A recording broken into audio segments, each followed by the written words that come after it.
diharapkan sudah bersiap di belakang panggung atau di aula. Malin Kundang dari kelas 8A, dari kelas 8G, Cinderlaras dari kelas 8H, dan ini dari kelas 8A. Ya, sambil kita sudah siap, inilah dia penampilan dari drama cerita rakyat Malin Kundang, kelompok dari kelas 8A. Dahulu kala, di Padang, Sumatera Barat, tepatnya di perkampungan Pantai Air Manis, ada seorang wanita bernama Mande Rupaya. Sebelumnya, Mande Rupaya bersama suaminya di pedalaman, tetapi hidup mereka di sana kurang beruntung. Agar dapat merubah nasibnya, mereka kemudian pindah ke perkampungan nelayan di tepi pantai. Mereka bersyukur karena rezeki mereka datang dengan lancar dan hidup mereka tidak lagi sulit. Beberapa tahun tinggal di perkampungan nelayan, mereka dikaruniai seorang anak laki-laki bernama Malin Kundang. Meskipun masih anak-anak, sudah nampak penyakit Malin, wataknya yang berkemauan keras, otaknya cerdas dan pandai bergaul, sehingga disukai oleh teman-teman. Pada suatu hari, sang ayah pamit berangkat melaut.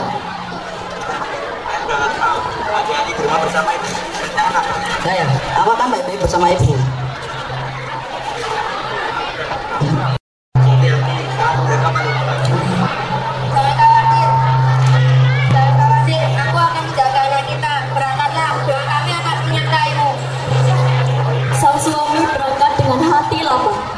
Malin Kundang masih sempat melambaikan tangannya ketika sang ayah melangkahkan kaki menuju perahu.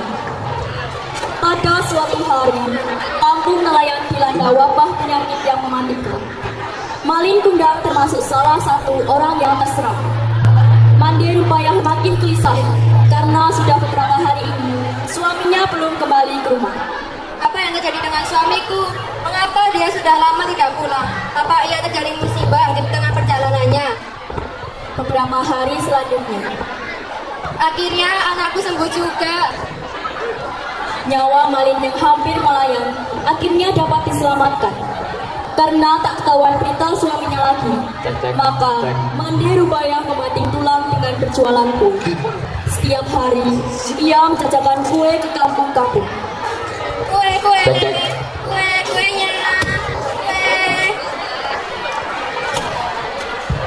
Tak terasa, hari berganti, tahun berlalu. Sekarang, Malin Kundang sudah tumbuh menjadi remaja. Hasil didikan ayahnya masih membekas dan mengakar dalam dirinya. Ia sudah sering ikut mengarungi laut bersama nelayan lainnya.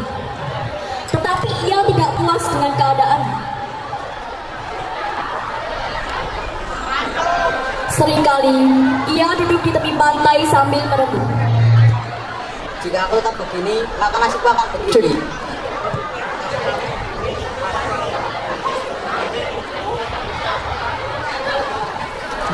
Apa yang sudah kau mau lakukan, anakku?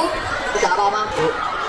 Apa kamu sudah jadi akhir balik? Jadi aku harus mencarikan anak gadis untukmu. Dengan berat hati, akhirnya ia berkata juga, Aku ingin merantau aja, Bu. Mengapa begitu?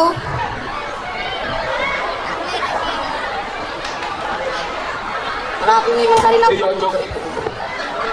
Apakah tidak cukup untuk sekarang ini? Ibu masih kuat untuk membanting tulang berjualan kue. Jika untuk makan aja, aku tidak cukup, Bu. Mande Rupaya terharu mendengar perkataan anaknya. Oh Malin, jadi kau merantau hanya ingin membahagiakan emakmu. Iya, Bu. Sungguh mulia cita-citamu, nak. Jadi ibu mengizinkan aku untuk merantau. Setelah mengadakan persiapan sebelumnya, Malin Kundang berangkat meninggalkan kampung halaman Pantai Air Manis. Sang ibu melepasnya dengan cucuran air mata dan iringan doa. Setelah sekian lama perjalanan, Malin sampai di pelabuhan besar yang ramai dengan para pedagang dan kapal-kapal layar yang besar. Malin mendekati kapal itu. Ia bertemu dengan nahkoda kapal.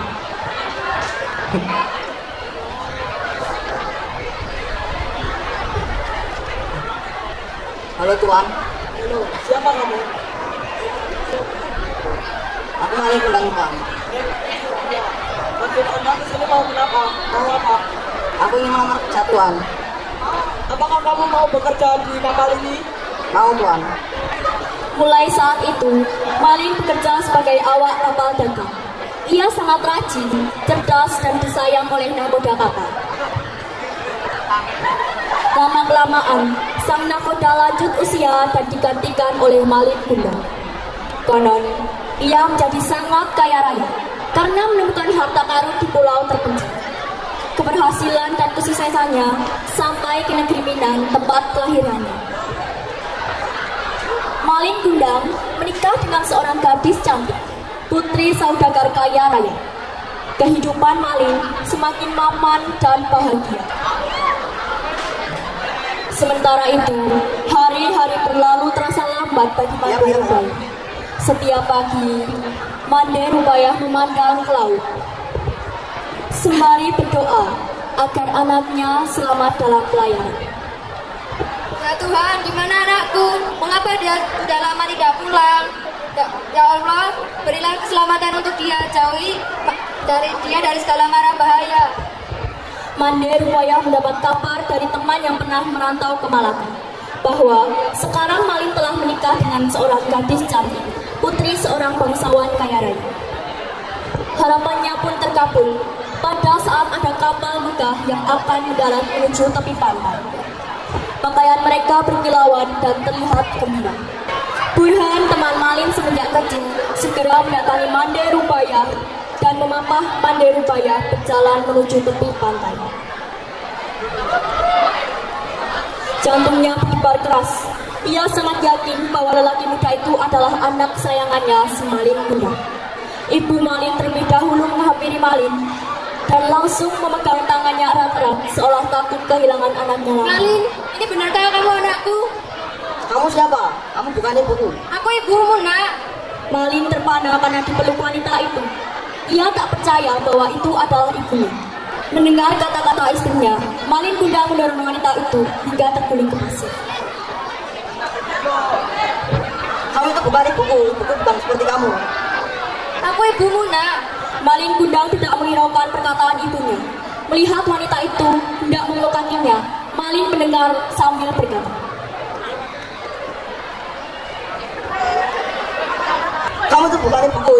Dekila tua kamu. Oh Malin, jadi kamu malu mengakui aku sebagai ibumu. wanita tua itu terkapar di pasir.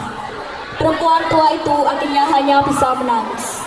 Tiba-tiba, Malin Kundang menuju ke arah bendahara kapal. Berikan dia uang. Mande Rupaya cepat menyahut. Aku tidak butuh uangmu. Terus yang kamu butuhkan apa? Aku hanya butuh pengakuan kamu sebagai anakku. Mande Rupaya terhenyak. Benar-benar hancur hatinya. Dengan lemas ia berkata lembut. Baik, nak. Oh, maaf, mungkin aku salah. Ayo Burhan, kita tinggalkan tempat ini. Malin Kundang dan istrinya beserta seluruh awak kapal mendengar ucapan Mande Rupaya merinding. Orang banyak terpana dan kemudian pulang ke rumah masing-masing. Rombongan Malin Kundang juga segera kembali ke asalnya. Terbesit rasa sesal di dalam hatinya. Di sudut hatinya, ia menghibur diri. Mudah-mudahan wanita itu bukan ibunya. Kutukannya tidak menjadi kenyataan. Ia akan hidup bahagia bersama istrinya. Gara-gara ucapan dan hinaan istrinya, ia jadi ikut menghina ibunya sendiri. Malin, anakku, kenapa kamu malu untuk mengakui aku sebagai ibumu? Ia bertemu lagi dengan istri dan Malin. Ia tersentak lagi. Ia tidak mau mengakui bahwa ia adalah ibunya. Apakah benar itu ibuku? Kalau itu ibuku, aku telah dibawa kepada ibuku. Setelah itu, ibunya berdoa dan mengutuk Malin. Ya Tuhan, jika dia benar anakku yang bernama Malin, maka hukumlah dia. Kutuklah dia menjadi batu. Lalu ibu Malin segera pergi dari situ. Tiba-tiba, ombak setinggi bukit mengembas dan menerjang lambung kapal Malin Kundang. Kapal jadi terguncang hebat. Tubuh Malin terlempar ke laut yang menghantas. Dan istrinya pun juga ikut.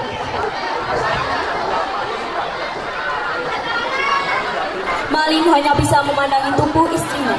Jangankan menolong istrinya, menyelamatkan saja ia tak sanggup. Lalu Malin pun terkapar ke laut.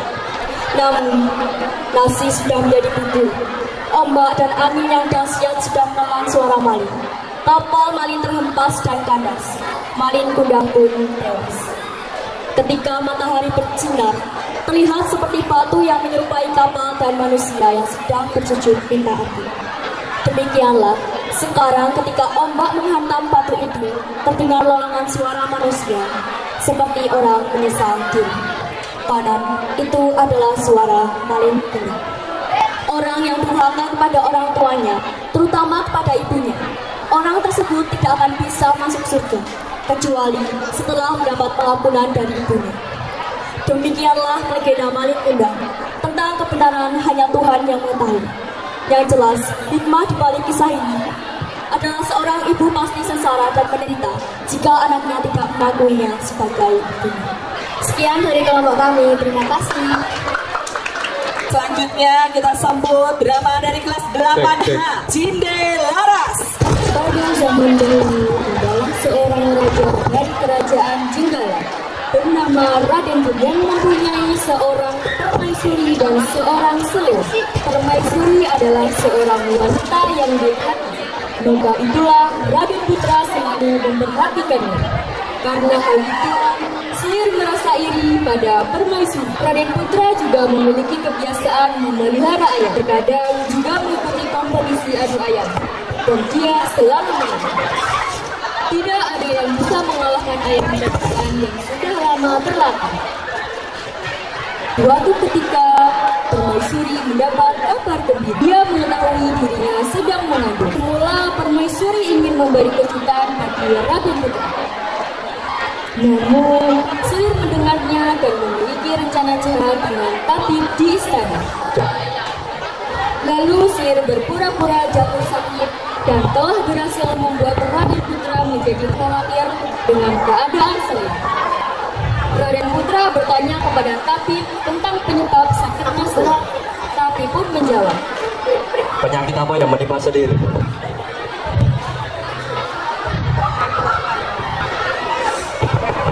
Lalu Raden Putra marah besar kepada permaisuri. Raden pun memerintahkan pengawal-pengawalnya untuk membunuh permaisuri.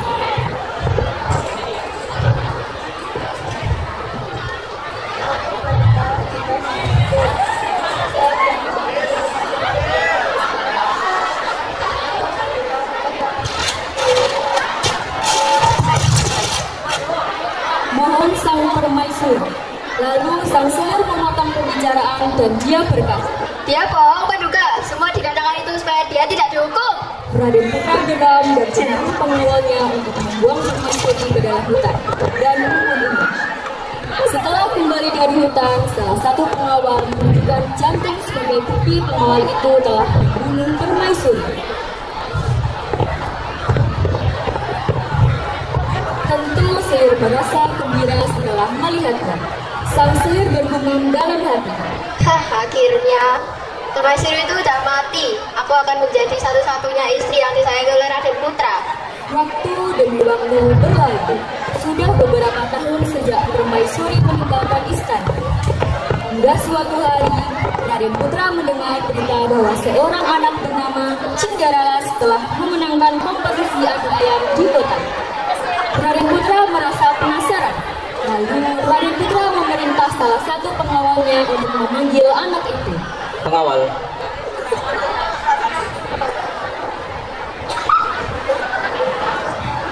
cari anak itu dan bawa dia ke kerajaan. Cinderella pun dibawa ke kerajaan menghadap Raden Putra.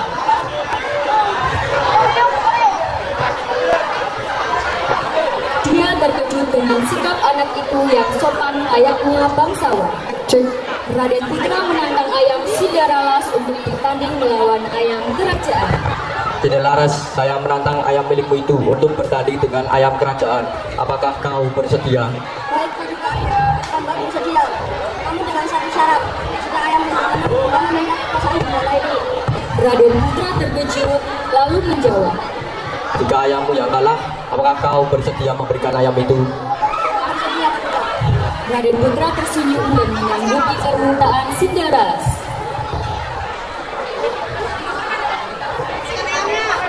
Kedua ayam itu mulai beradu taruh. Awalnya ayam Cinderella selalu menghindar dari serangan ayam kerajaan. Saat ayam kerajaan mulai Waduh, Cinderella, itu bintang tema. Siapa sangka dia adalah anak dari Raden Putra. Raden Putra terkejut mendengar kekok ayam Cinderella. Ia pun bertanya. Cinderella, apakah benar yang dikatakan ayam itu? Cinderella pun menceritakan semua kebohongan Selir dan tabib kerajaan. Raden Putra pun sangat murka. Lalu dia memanggil Selir dan tabib kerajaan.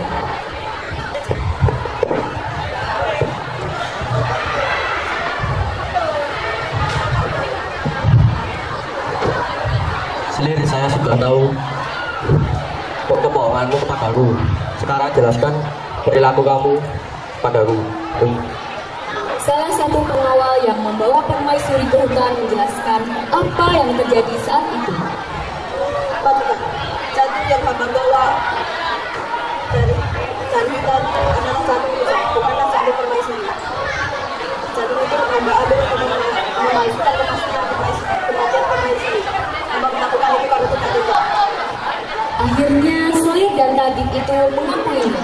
Mereka dihukum mati oleh Raden Putra karena kesalahannya. Ampun Paduka, hamba mohon ampun. Seru Selir meminta maaf kepada Raden Putra. Selir dan tabib kerajaan pun dihukum mati oleh raja. Pengawal pun menyeretnya keluar dari kerajaan. Kini Raden Putra, Permaisuri dan Cinderella pun hidup bahagia selamanya.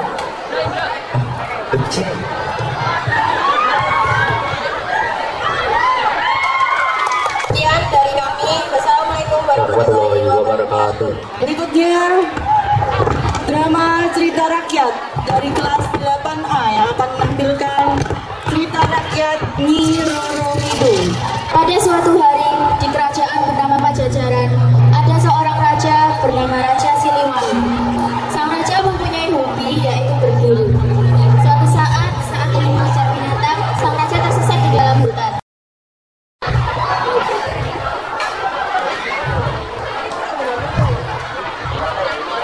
Bu, gimana ya lu? Sebenarnya aku sesat nih.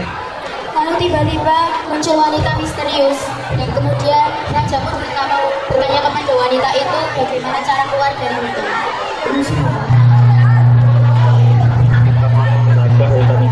Aku sudah lama tinggal di hutan ini, jadi tentu saja aku tahu bagaimana jalan keluar masuk dari hutan ini. Apakah kau mau masuk ke hutan ini? Aku akan memberitahu, tapi dengan satu syarat. Apa satu syarat itu? Tinggallah bersama aku untuk beberapa hari. Baiklah, akan mengabulkan segala permintaanmu. Kalau aku boleh tahu siapa namamu? Kau bisa panggil aku dengan Melati. Wanita yang bernama Melati itu pun membawa sang raja ke rumahnya yang berada di tengah hutan.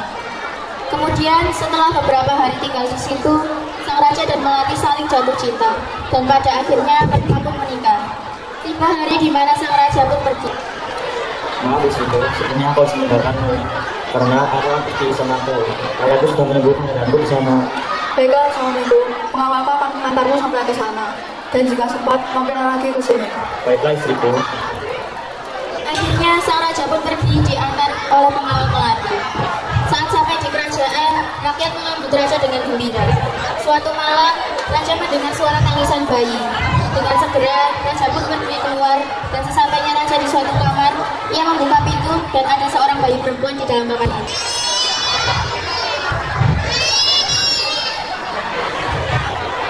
Bayi yang sangat cantik. Lalu saat hendak menyerahkan bayi itu kepada dayang istana, ada cahaya putih yang terang dan muncullah istrinya. Assalamualaikum. Aku adalah Dewi penjaga hutan, dan itu adalah anak kita. Jagalah dan sayangilah dia, karena aku akan menitipkannya padamu. Baiklah istriku.